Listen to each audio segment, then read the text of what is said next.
fanáticos, bienvenidos a otro episodio de Fanciclopedia, su enciclopedia friki. Este es mi segundo intento donde les voy a explicar o contar un breve resumen de la historia del cómic, donde diré hechos históricos precisos o fechas importantes y además daré datos del cómic en Chile. ¿Por qué Chile? Porque es mi país. Así que comencemos.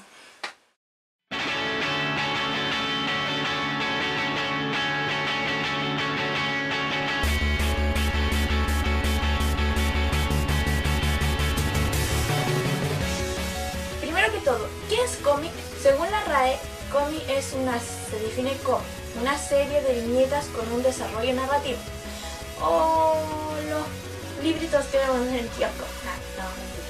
Bueno, también hay un pequeño debate sobre los orígenes del cómic, donde muchos dicen que podríamos tomar como cómics incluso las pinturas rupestres que hay en las cuevas o los jeroglíficos en Egipto.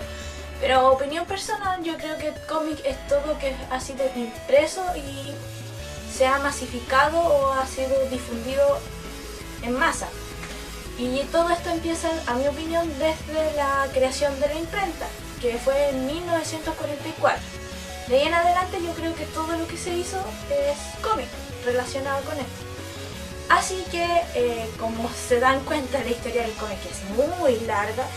Lo dividiré en dos grandes hitos, entre el siglo XVI al siglo XIX y el siglo XX hasta la actualidad, para ordenarnos un poco.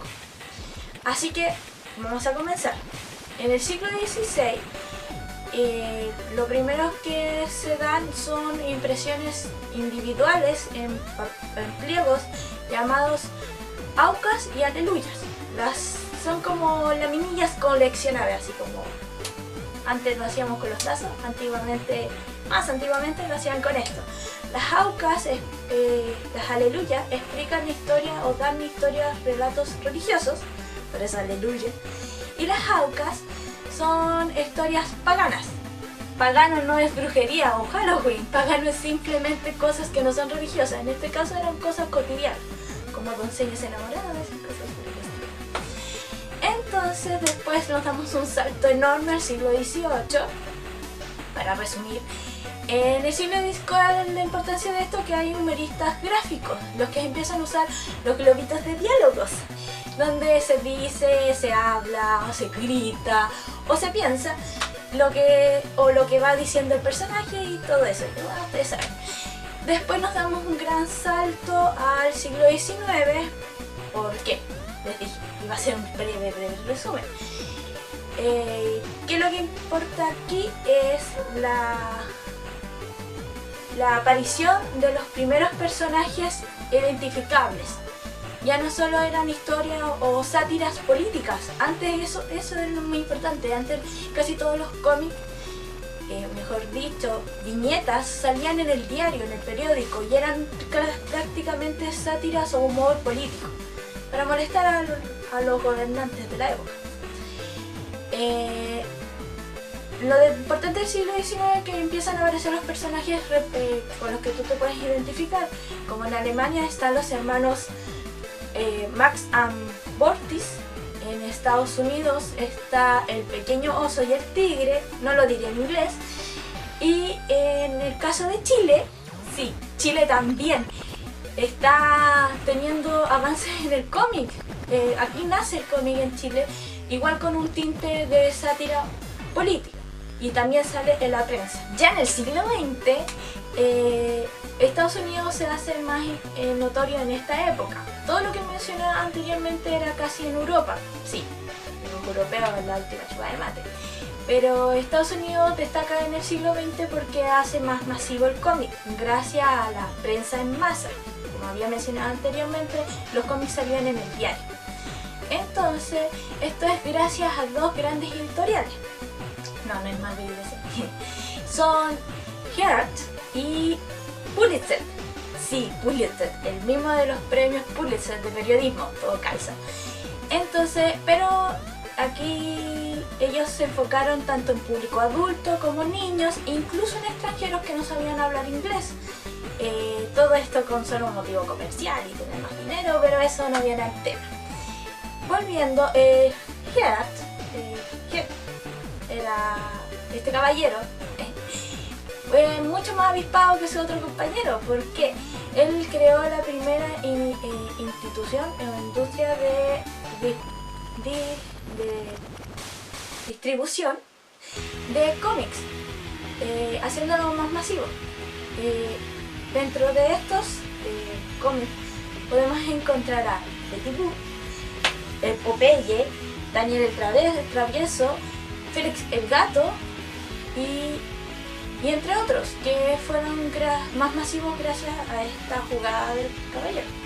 Después de esto nos saltamos a la gran crisis económica de 1929, donde muchas personas por depresión económica no sentimental se lanzaban desde lo más alto de su penthouse hacia el cielo, hacia el suelo, como lo hizo la bolsa en esa época.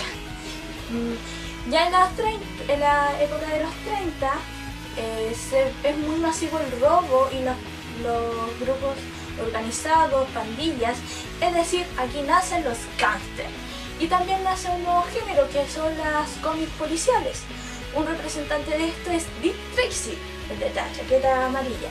También nace el género de la ciencia ficción, donde está Flash Gordon, sí, no es Flash el que corre rápido, este es un aventurero espacial. Y tenemos en la área de las aventuras Tarzán. Tarzán no era de Disney, yo pensé eso. Ahora nos saltamos a Chile, ¿verdad? En Chile, durante la época nace el cómic, como les había explicado antes, pero nace una de las mayores revistas y exponentes de ella, que es la revista Topace. Nace en 1931 y termina en 1970. Es la revista que más duración tuvo en Chile. También es de un tinte político, de sarcasmo, de sátira y caricaturiza a los políticos que están al cargo.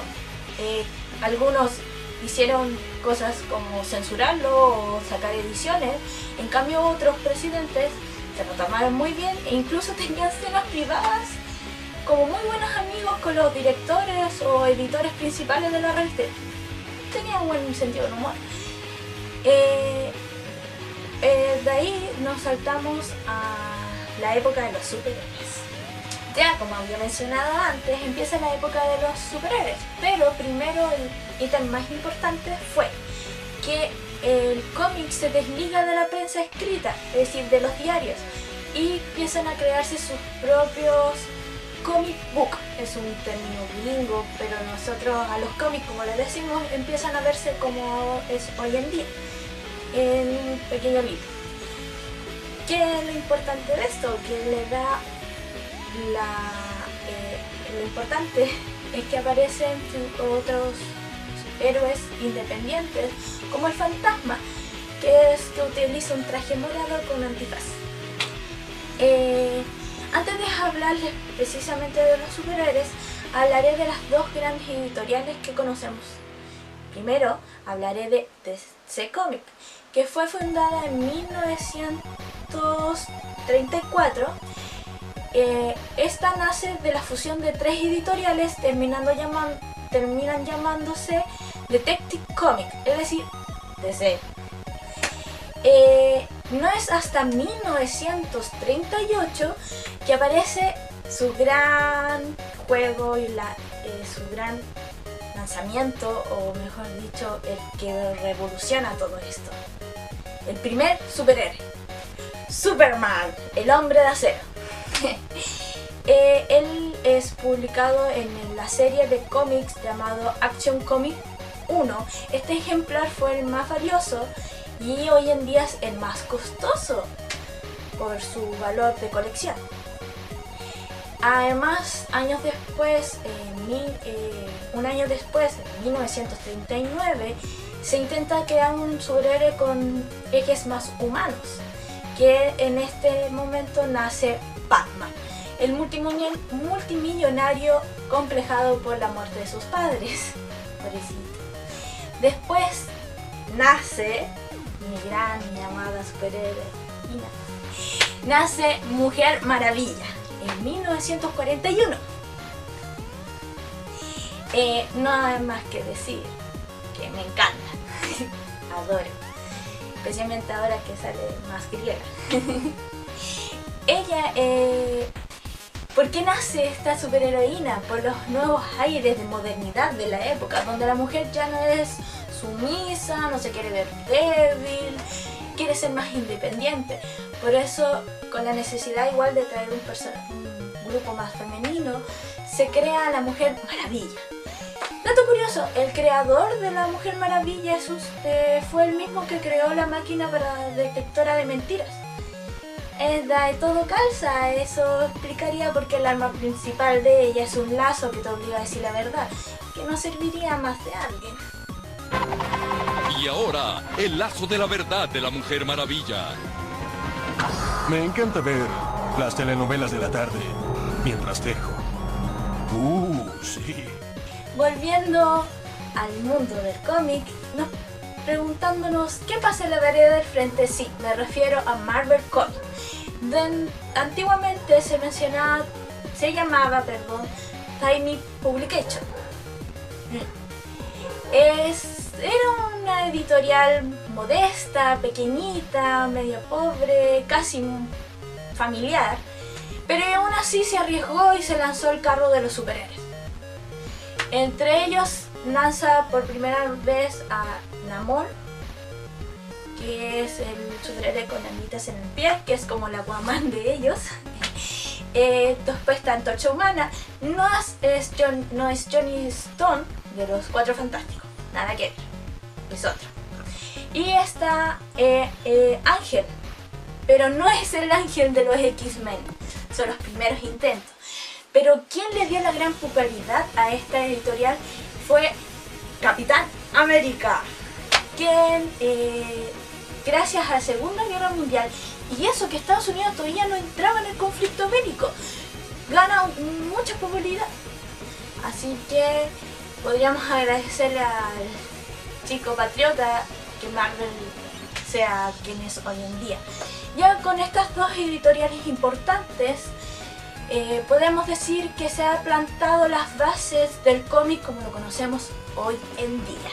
Dato: al mismo tiempo que pasaba esto en Norteamérica de las nuevas editoriales, Japón ya estaba haciendo la suya. Hace mucho tiempo ya estaba publicando mangas, donde podemos encontrar los primeros orígenes o algunos de los primeros personajes masivos fueron Cho-chan, Ogonbat, que es como una especie de superhéroe, y en el 50 sale el más conocido y popularizado joven llamado Astro Boy.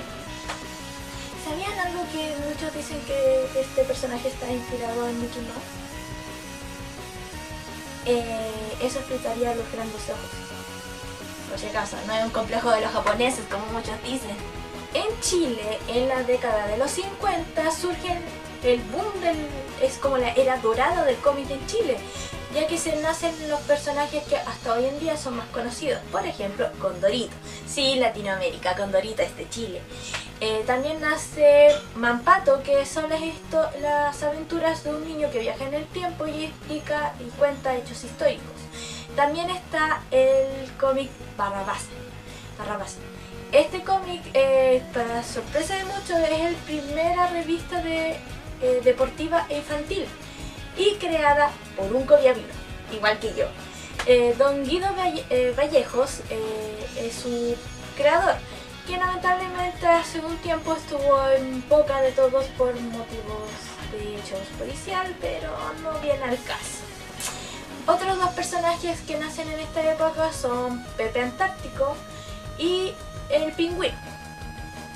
Estos dos últimos son de un tono más adulto, con un humor para adulto más picante, picoresco.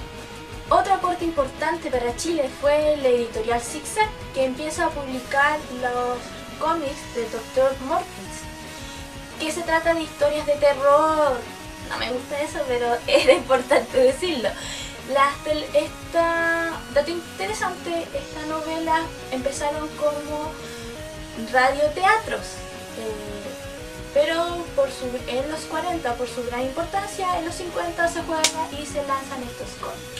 Ya en la década de los 60 se produce una baja en las ventas de los cómics de superhéroes, al grado que están en riesgo de bancarrota la editorial DC Comics. Pero en 1960 llega al rescate un joven Stan Lee. Aunque llega a salvar Marvel, pero eso no importa, porque igual pone de nuevo en la palestra a los superhéroes y salva el mundo del cómic en general. Esto su salvavidas es con el lanzamiento del primer ejemplar de los Cuatro Fantásticos en 1961. Y en 1962 lanza al sorprendente Hombre Araña. El cómic ya empezó a hacerse más masivo, entonces al nivel que llega a ser parte del arte pop, como se conoce. Es tanto su influencia o el nivel de popularidad del cómic que en 1967 se llega a hacer una exposición de cómics norteamericanos y franceses en la sala de arte decorativo del Museo Louvre. Es el mismo museo donde está la Mona Lisa en Francia.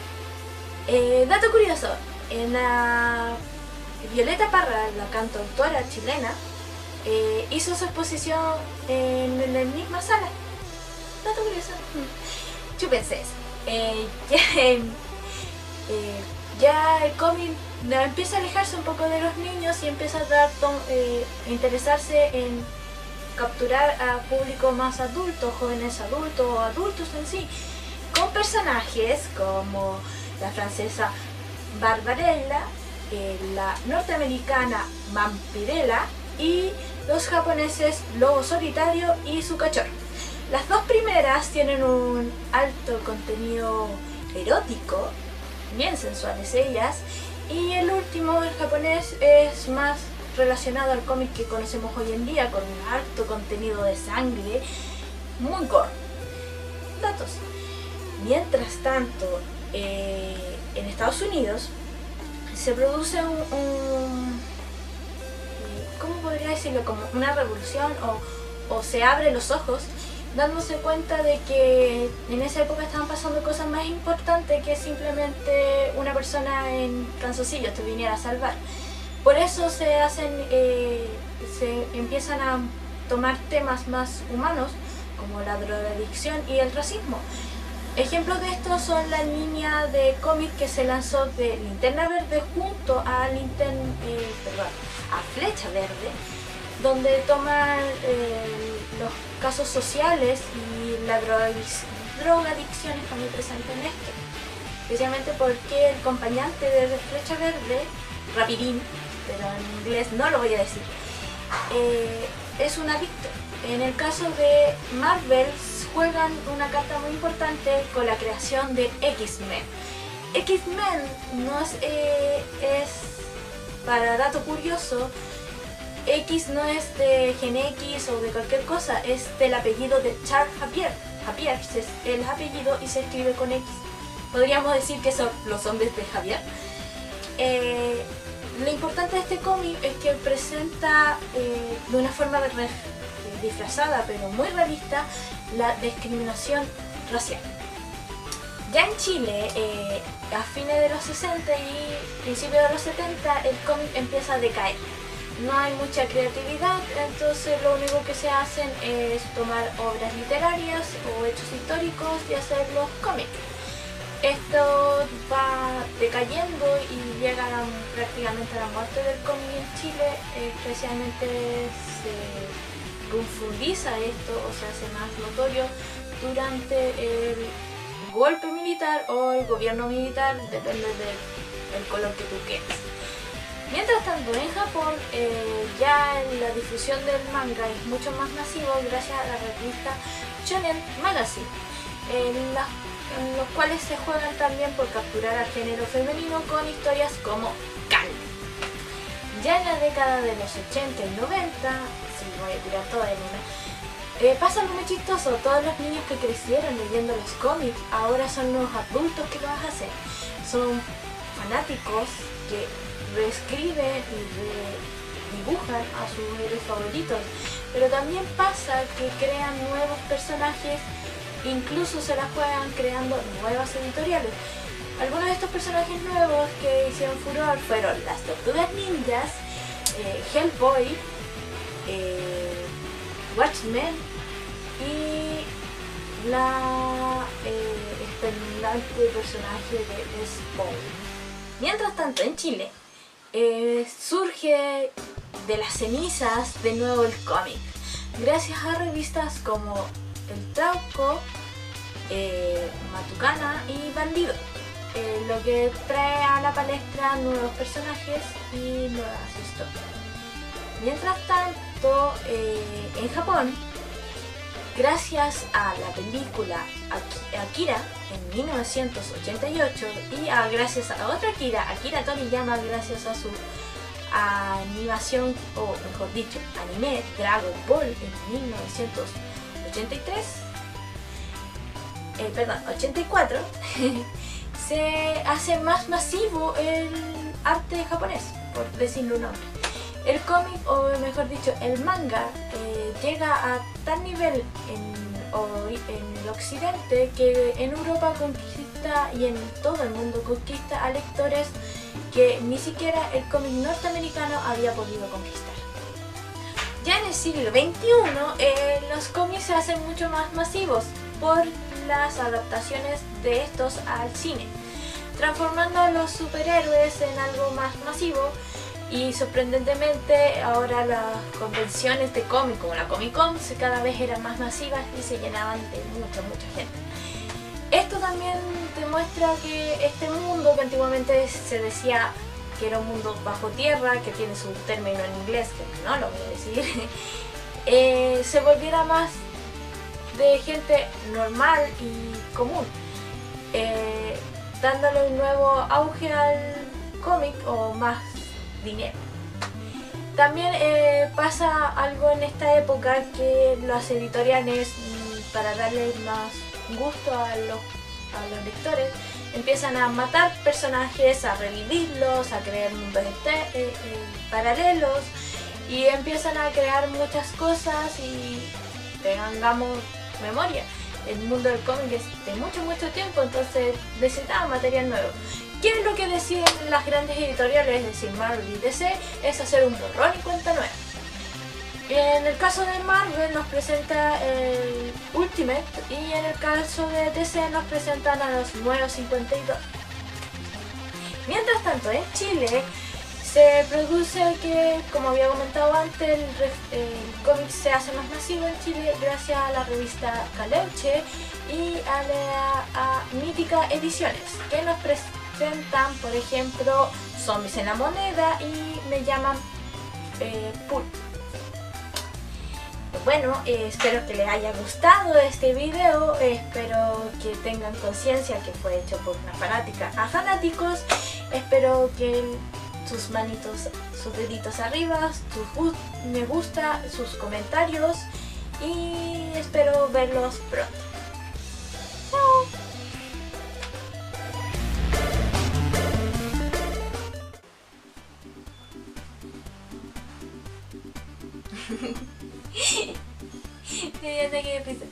Ya, cómic, gracias a la prensa en masa. Esto produjo que